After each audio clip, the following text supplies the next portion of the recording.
What if I told you that in ancient Sparta, babies were thrown off cliffs if they weren't strong enough?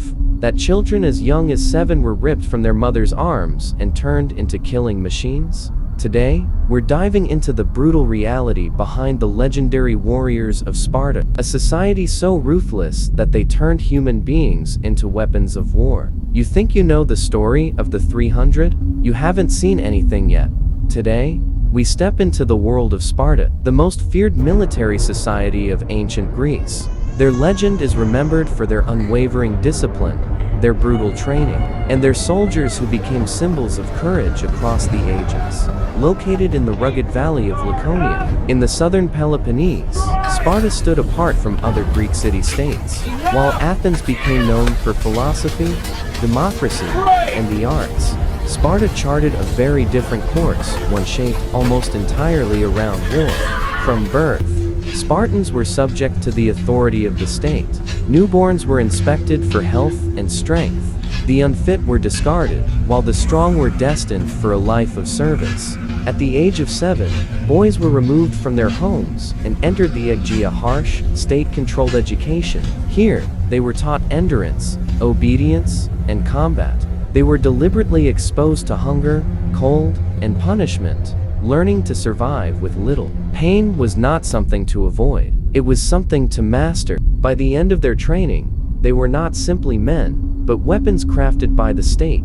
Spartan power was built not through trade or culture, but through conquest. By the 8th century BC, they had seized the fertile lands of Messenia. The conquered people became Helot, state-owned serfs who worked the farms and sustained the Spartan economy. This system freed Spartan citizens from labor, allowing them to dedicate their entire lives to war. Yet the Helots outnumbered Spartans many times over. To maintain control, Sparta developed one of history's most brutal practices. Each year, they declared war on the Helots, granting their young warriors the right to kill without fear of sacrilege. Fear and oppression kept rebellion at bay and ensured that the Spartan army never dropped its guard. Spartan society was divided into 3 groups. At the top stood the Spartiates, full citizens, trained warriors, and political rulers. Below them were the Perioikoi, free but non-citizen inhabitants who handled trade, crafts, and other work Spartans shunned. At the bottom were the Helots, who carried the weight of the economy on their backs. Despite their reputation for equality among citizens, even within Sparta's elite, there was hierarchy. Only men who passed the Agōgē and proved themselves in battle earned full rights. Women, however, lived very differently compared to the rest of Greece. While they did not fight, Spartan women were given education, physical training, and authority over estates. They were expected to raise strong children and manage households while their husbands were away at war. Their independence shocked outsiders, but in Sparta, it was essential. The Spartan government itself was unique, a dual kingship, with 2 monarchs ruling simultaneously, one to command the army in war, the other to oversee the city. Alongside them were the Gerousia, a council of elders, and the Ephors, 5 powerful overseers elected yearly to enforce laws and control the kings themselves. This balance of power created a system both stable and rigid, ensuring Sparta remained firmly focused on survival and war. Sparta's army became legendary. Hoplites, heavily armed infantry, fought in the phalanx, a formation where shields locked together and spears thrust outward in deadly unison.